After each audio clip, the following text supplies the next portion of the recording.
लोकसभा चुनाव की हलचल के बीच कांग्रेस के राष्ट्रीय प्रवक्ता चरणजीत सिंह सप्रा सियासत के गढ़ के दौरे पर आए, जहां सप्रा ने अलग अलग मुद्दों को लेकर बीजेपी पर जमकर निशाना साधा।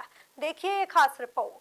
इंदौर में लोकसभा चुनाव की हलचल के बीच कांग्रेस भी दमखम के साथ मैदान संभालती नजर आ रही है, जहां कांग्रेस के राष्ट्रीय प्रवक्ता चरणजीत सिंह सप्रा ने निजी होटल में आयोजित प्रेस वार्ता में बीजेपी को निशाने पर लिया।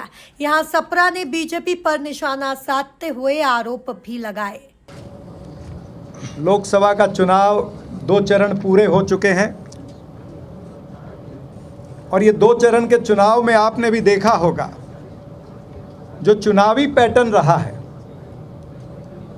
उस चुनावी पैटर्न को देखते हुए मैं शुरुआत में चंद लाइनें कहना चाहूँगा कि कांग्रेस और इंडिया गठबंधन को सत्यमेव जयते पर भरोसा, कांग्रेस और इंडिया गठबंधन को सत्यमेव जयते पर भरोसा, बीजेपी और नरेंद्र मोदी को असत्यमेव जयते का आसरा।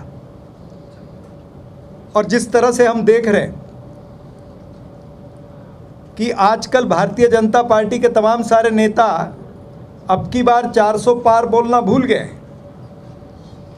और कहीं पर राम मंदिर का भी क्रेडिट नहीं ले रहे हैं। ये हमने पिछले ये दूसरे चरण के उनके प्रचार में देखा।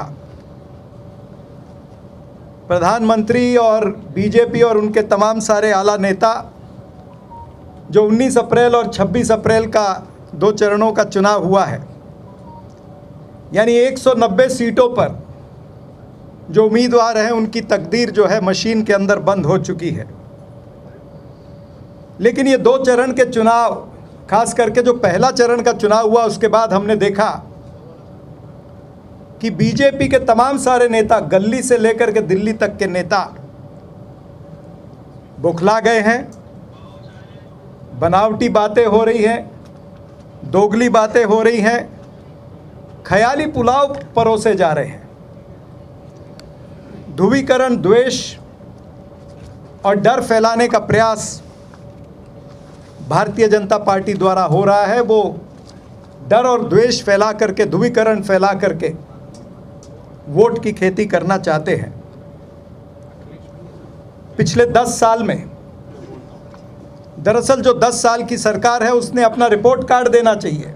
सप्रा ने अलग अलग मुद्दों पर अपनी बात रखी। इसी के साथ सप्रा ने कांग्रेस की जीत का दावा ठोका है।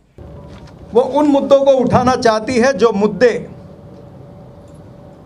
उनके नफरती चिंटू उठाते रहे हैं। अब नफरती चिंटू का मतलब होता है जैसे उनके नेता रमेश बिधूरी, प्रवेश वर्मा, साध्वी प्रज्ञा, नुपुर शर्मा, टी राजा सिंह, ऐसे तमाम सारे नेता। और दुर्भाग्यपूर्ण बात है कि देश के प्रधानमंत्री और 10 साल रहे हुए प्रधानमंत्री वो रमेश बिधूरी की जैसे भाषा बोले। ये देश की जनता भी देख रही है। देश के प्रधानमंत्री को उत्तर देना चाहिए बढ़ती हुई महंगाई का, कि क्यों महंगाई बढ़ी और किस तरह से इस महंगाई को कम किया जाएगा। उन्हें उत्तर देना चाहिए कि बेरोजगारी, जो 45 वर्ष में इतनी बेरोजगारी नहीं थी, वो आज क्यों बढ़ गई है, और उस बेरोजगारी को कम करने के लिए भारतीय जनता पार्टी क्या करेगी, ये मुद्दा लेकर के उनको चुनाव के बीच में आना चाहिए। आर्थिक विषमता, देश के अंदर आज तक इतनी आर्थिक विषमता नहीं हुई है जो आज है। यानी अमीर और अमीर हो रहा है, गरीब और गरीब हो रहा है। लेकिन भारतीय जनता पार्टी के पास में इसका कोई उत्तर नहीं है। दलितों पर अत्याचार, महिला अत्याचार, किसानों की आय दुगनी करनी थी 2022 तक। दुगनी तो नहीं, मेरे ख्याल से 3 गुना किसानों की जो लागत है वो 3 गुना हो चुकी है। तो ये सरकार जिसने एक भी वादा पूरा नहीं किया है, इसलिए देश के प्रधानमंत्री उन मुद्दों पर नहीं बोलना चाहते हैं जो जनता के मुद्दे हैं, और ध्यान भटकाने के लिए वो ध्रुवीकरण का आसरा लेना चाहते हैं। देश पर कर्जा भी चढ़ा दिया है।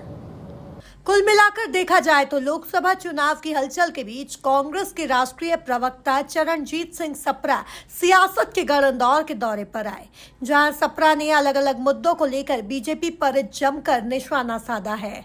Bureau report, MP news, Indore.